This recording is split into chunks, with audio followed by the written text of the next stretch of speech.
Welcome to New Destiny Praise and Worship Center, where we are unapologetically prophetic. My name is Prophetess Lisa James. We're welcoming you to worship with us every Sunday morning at 10 a.m.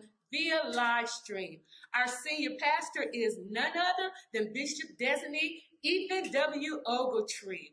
Hey, we're in a time of social distancing because of a pandemic. Well, there's a prophetic word to address this situation, and I would love to share it with you real briefly. Now, there's a time in the Old Testament in Genesis 47 where God himself practiced social distancing between the children of Israel and with Egypt.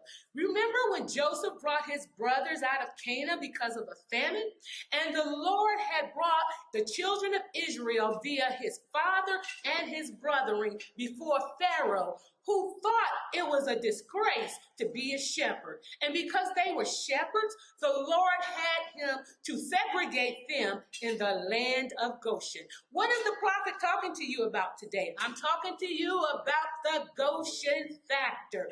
What is the Goshen factor? Let's walk through Exodus. Start about chapter 7, and we start to see the plagues that start to hit the land of Egypt. Now, they were hitting Egypt, but the land of Goshen was protected and preserved from every plague. The plague that turned water into blood, the plague of the frogs, the gnats, and the lice. Remember, flies. There was the plague of dead livestock, diseased livestock. There were boils and thunder and hail. There was locusts. And right about Exodus, the 10th chapter, we read about the plague of gross darkness. And that's where I want to land this prophetic moment.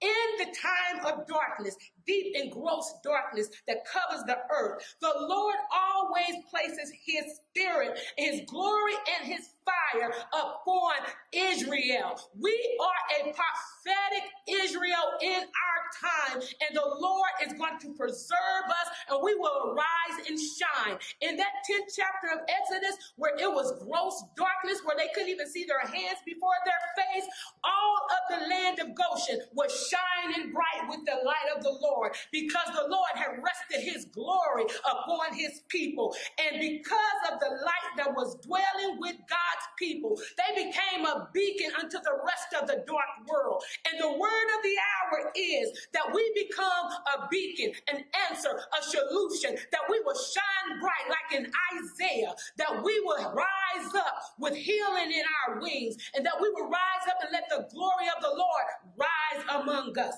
And so if you have glory on your life in this season, you are the only light that's going to be seen during these hours of darkness. This is the church's finest hour to shine forth in this dark moment.